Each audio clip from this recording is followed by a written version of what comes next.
Hi guys, welcome to pink கேவிங்ஸ். இன்றைக்கான வீடியோவில் பேபிஸ்க்கான பிரேக்ஃபாஸ்ட் ரெசிபி தான் பார்க்க போகிறோம். ஆப்பிளையும் பனானாவையும் வச்சு இந்த ரெசிப்பியை எப்படி ரெடி பண்ணலான்னு பார்க்கலாம். இந்த ரெசிபிக்கு நான் பாதி ஆப்பிளையும் பாதி பனானாவையும் எடுத்திருக்கேன். உங்கள் பேபி எவ்வளோ சாப்பிட்றாங்களோ அவ்வளோ குவான்டிட்டி நீங்கள் எடுத்துக்கோங்க. ஆப்பிளோட ஸ்கின்னை பீல் பண்ணி எடுத்துக்கோங்க. அதோட சீட் பார்ட்டை ரிமூவ் பண்ணிக்கலாம். ரஃப்பாக கட் பண்ணிக்கோங்க. கட் பண்ண பீஸை வாஷ் பண்ணி எடுத்துக்கோங்க. கட் பண்ண ஆப்பிளை ஸ்டீமரில் சேர்த்து 10 மினிட்ஸ் ஸ்டீம் பண்ணி எடுத்துக்கோங்க.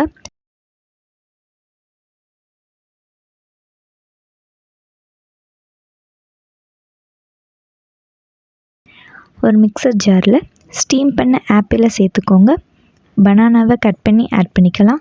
இந்த ரெசிபிக்கு நான் ரெட் பனானா எடுத்திருக்கேன். நீங்கள் எந்த பனானா வேணாலும் எடுத்துக்கலாம். ஸ்மூத் பேஸ்ட்டாக கிரைண்ட் பண்ணிக்கோங்க. அவ்வளோதான், ரெடி ஆயிடுச்சு. இந்த ரெசிப்பியில் ஆப்பிளும் பனானாவும் சேர்த்துருக்கனால ஸ்வீட்டாக இருக்கும். பேபிஸும் விரும்பி சாப்பிடுவாங்க. ட்ரை பண்ணி பாருங்கள். நம்ம சேனல் சப்ஸ்கிரைப் பண்ணாதவங்க சப்ஸ்கிரைப் பண்ணிக்கோங்க. தேங்க்ஸ் ஃபார் வாட்சிங்.